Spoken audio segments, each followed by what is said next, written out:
Viewers, welcome to Shifa healthy kitchen. இன்றைக்கி வந்து ஒரு ஹெல்த்தியான சூப்பரான ஃபுட்டு தான் பார்க்க போகிறோம். இப்போ நான் வந்து ஒரு டம்ளர் அரிசிக்கு 2 டம்ளர் தண்ணி ஊற்றி அதோட உருளைக்கிழங்கு தோல் சீவி கழுவி வச்ச உருளைக்கிழங்கு சேர்த்து இப்போ வேக வைக்க போகிறேன். பாருங்கள், இது என்னன்றதை சொல்கிறாங்க. இப்போ வந்து குயிக் போட்டாச்சு, டர்போ வச்சு மூடியாச்சு.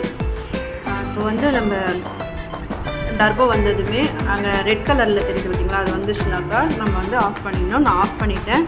அது கொஞ்சம் நேரம் அப்படியே தம் ஆகிட்டு இருக்கட்டும்.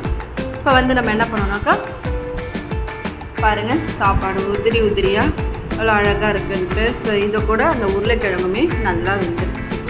ஸோ காலை நேரத்தில் நீங்கள் வந்து ஒரு குழந்தைங்களுக்கு ஒரு மதிய லஞ்சு நீங்கள் ரெடி பண்ணி கொடுக்கணும் அப்படின்னாக்கா என்ன மாதிரி நீங்கள் வந்து ரெடி பண்ணணும் அப்படின்லாம் யோசிக்க வேணாம்.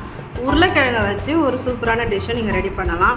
இப்போ நான் வந்து இதில் பட்டரும் 2 ஸ்பூன் நல்லெண்ணெய் ஊற்றிக்கிறேன். உங்களுக்கு தேவைன்னா நெய்யும் தேங்காய் எண்ணெய் கூட சேர்த்துக்கலாம், இல்லை சமையல் எண்ணெய் எது வேணாலும் சேர்த்துக்கலாம்.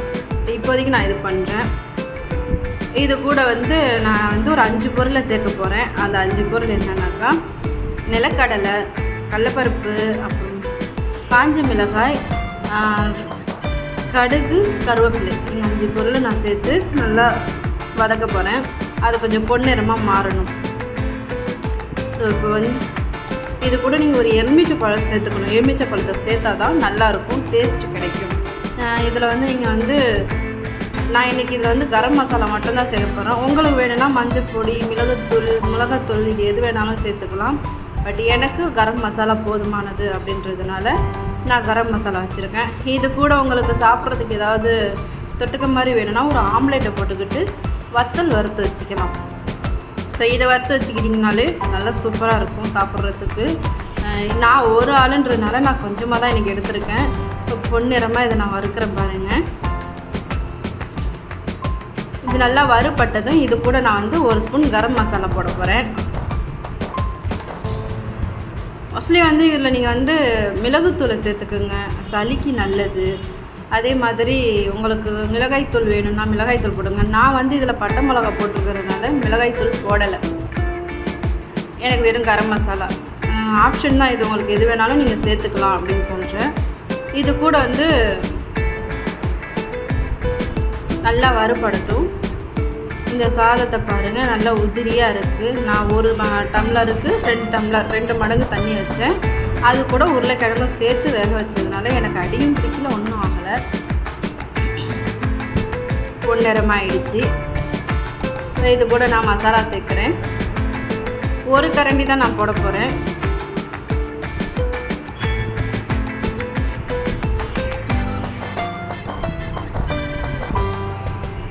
நல்லா இதை வந்து நம்ம ஃப்ரை பண்ணிக்கலாம். அடி பிடிக்கக்கூடாது. நான் வந்து கொஞ்சமாக எண்ணெய் போட்டதுனால உங்களுக்கு அப்படி இருக்குது. உங்களுக்கு தேவைன்னா இன்னும் கொஞ்சம் கூட எண்ணெய் ஊற்றிக்கலாம். ஸோ இது கூட நான் இப்போ சாதம் சேர்க்குறேன்.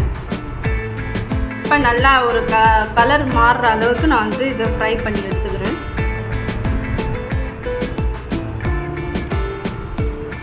ஒவ்வொரு நாளைக்கு ஒவ்வொரு டிஷ்ஷுன்ற மாதிரி என்ன செய்யணும்னு காலையிலே நீங்கள் வந்து யோசிக்கிற மாதிரி இது ஒரு ஈஸியான டிஷ் தான். குழந்தைங்களுக்கும் பிடிக்கும். செஞ்சு கொடுத்து பாருங்கள். இந்த வீடியோ உங்களுக்கு பிடிச்சிருந்ததுன்னா லைக் பண்ணுங்கள், ஷேர் பண்ணுங்கள், மறக்காமல் சேனலை சப்ஸ்கிரைப் பண்ணிக்கோங்க. உங்களுக்கு வந்து ஏதாவது டவுட் இருக்குது, இல்லை வேறு ஏதாவது உங்களுக்கு எப்படி செய்யணும்னா கீழே கமெண்ட் செக்ஷனில் கமெண்ட் பண்ணுங்கள். ஓகே, நல்லா சாப்பிடுங்க, நல்லா வாழுங்க. உங்களுக்கு வந்து ஹெல்த்தியான ஃபுட்டு இந்த மாதிரி வேணும் அப்படின்னாக்கா கீழே இன்னும் உங்களுக்கு எந்த மாதிரிலாம் வேணும்னு கேட்டிங்கன்னா சொல்கிறேன். தேங்க்ஸ் ஃபார் வாட்சிங்.